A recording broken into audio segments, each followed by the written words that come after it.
I love like a good, I'm such a sucker for like a good like buddy cop thing. That dynamic between partners is so, I have a lot of cops in my family. And I just think there's something so special. And we've all grown up watching these like great cop shows and cop movies. And there's such a loyalty that I really love playing with that. And it's just somebody who knows you so well and you can poke each other's buttons. And I always think it's an amazing device for a story and a great thing for comedy. Just being around it and seeing the technique, it's like everything is different with the puppets. It's like getting up out of a chair and taking 2 steps towards a desk. I'm like, so the puppeteer does it. And they're like, they do, but then it's a transfer of puppets. It's a different puppet. We have to take out the floor, which I was like, what? What do you mean the floors come up? And they're like, we build everything, every single set is built up on, what are these, like 5-foot risers? Like the whole floor is up 5 feet. And depending on wherever the puppet is moving, they take out the floors in these little huge squares. I said little, and I was like, I'm not the one lifting them. They're pretty big squares. And the puppeteers, it's like their optimum way of working is standing with the puppet above them. So taking 2-3 steps, sometimes it's like, it's a different rig, it's a dolly system. No, and then every time I think I know what it is, like, so we're going to take the squares out. They're like, no, this one's a dolly. I'm like, right, this one's a dolly. And then the next time I'm like, so this one's a dolly. They're like, no, we got to take the squares out. And this is a totally different puppet. Like I think once I guessed it right, and I was just kind of taking a stab at it. Everybody in that puppet workshop, I mean, they're mad, crazy scientists and artists. They can make these puppets. I mean, I literally wrote something where Sandra, it was already really funny that she was like above me in this plane and like, I don't see her because she's like a spider. And I was like, oh, what if she fell down and like her legs wrapped around me? And everyone's like, well, it's a puppet, so her legs aren't real. I'm always like, right. But could she do that? And then there's Tom, who I call the wizard, who suddenly is like, I think I can get the legs to wrap around you. I was like, oh my God. Which then makes me go crazy because then you just want to think of crazy things for puppets to do. And they did. They built this whole other version of Sandra that like falls down and her legs in real time snap around me. It's such a team.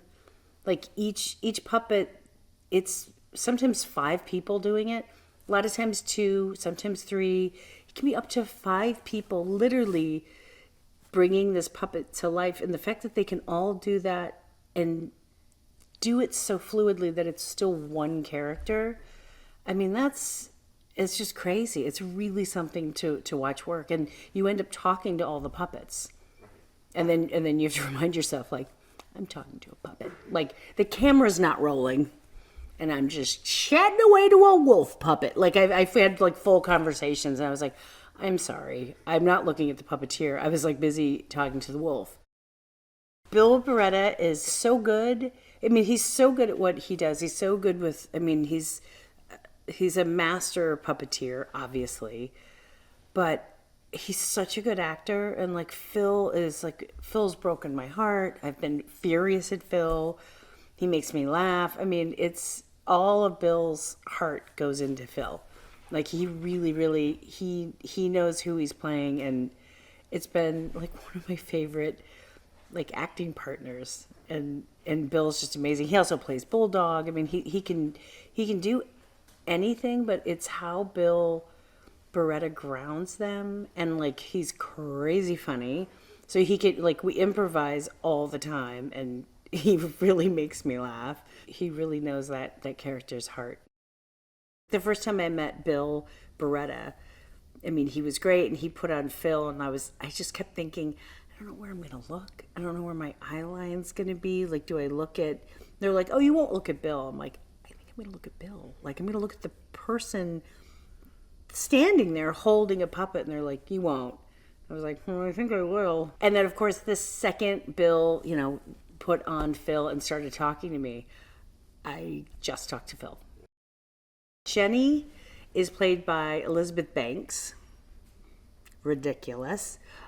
She was part of the show, the original show. She was the one human on it. She was like just America's sweetheart, who's now stripping, often 4 puppets. There's some dance numbers with carrots.